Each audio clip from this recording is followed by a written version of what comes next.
Minamahal kong Pilipinas, ang kwento ng Pilipino ay kwento ng katatagan.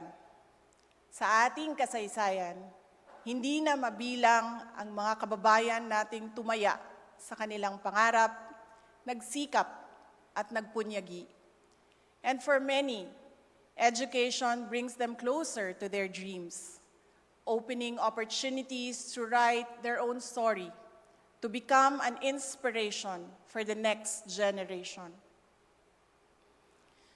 Maniwala kung agyuta mong sumulat, istorya dareng pangarap, aming atupad, istorya dareng tagumpe, istorya dareng matatag.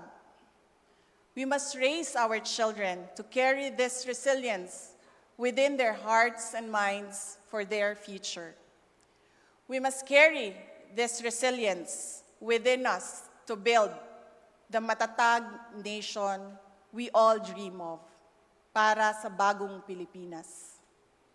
Mga kaigsuunan, magpadayon kita nga magmadasigon ug dili mahuyang, taliwala sa mga nagkalain-lain nga pagsulay, tungod kay mas mahinungdanon nga atong masaksihan ang nagkadaiyang dagway sa kalampusan ug mga nakab-ot nga pangandoy sa atong mga anak, tungod sa atong pagtinabangay, tungod kay kita matatag. We will push forward. We will not be deterred until we bend the curve, until we fulfill the dream of every Filipino child. Arapaap dagiti ubing intay patalgeden.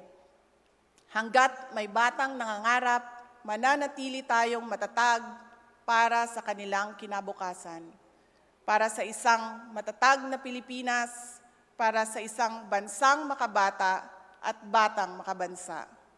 Ang lahat ng ginagawa natin ay para sa Diyos, sa bayan at sa pamilyang Pilipino. Nagmamahal, Inday Sara Duterte.